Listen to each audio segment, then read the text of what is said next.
Election کا موقع آتا ہے، ہمارے بہت سارے مسلم لیڈرز کہیں پر بھی جا کے سر جھکا لیتے ہیں. ان سے کہیں زیادہ اچھے تو ہمارے وزیر اعظم ہیں. انہوں نے کم سے کم یہ ثابت تو کیا کہ وہ اپنے مذہب کے لیے مخلص تھے. وہ قوم نہیں رکھتے کہ صاحب ہم جو ہے مسلمانوں میں جائیں تو مسلمان بن جائیں اور دوسروں میں جائیں تو دوسرے بن جائیں. مجھ سے کہتے صاحب نہیں، میں ہندو مذہب کو مانتا ہوں، میں اپنی پہچان کے ساتھ.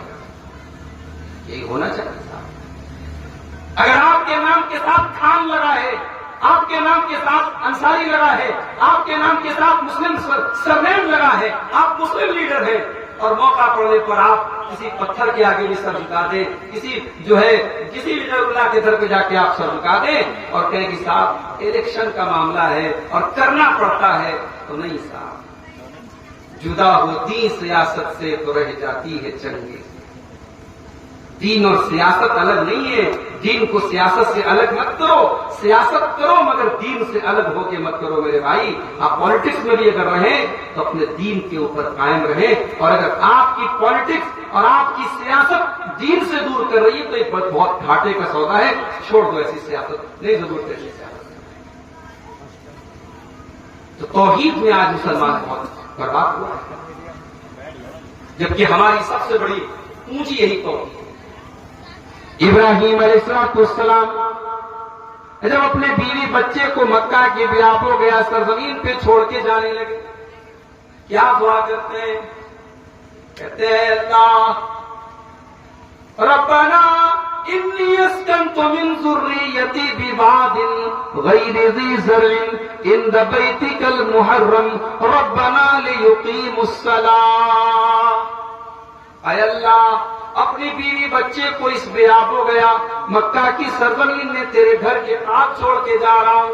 ربنا لیقیموا الصلاۃ، اے اللہ تو میری اولاد کو توفیق دینا وہ یہاں نماز قائم کرے. اپنی اولاد کی نماز کی فکر کر رہے ہیں.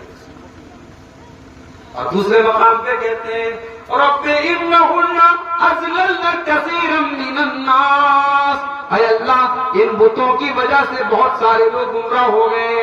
اے اللہ میری اولاد کو تو بت پرستی سے بچانا. وجنبنی وبنی ان نعبد الاصنام، اے اللہ مجھے اور میری اولاد کو تو شرک سے بچانا، بت پرستی سے بچانا. آج بالی ووڈ کے بڑے بڑے ہیروز ہوتے ہیں جن کے اوپر ہم بڑا فخر کرتے صاحب یہ خان صاحب ہے، یہ خان صاحب ہے، یہ خان صاحب ہے. ان کے یہاں اسلام نام کی کیا چیز ہے؟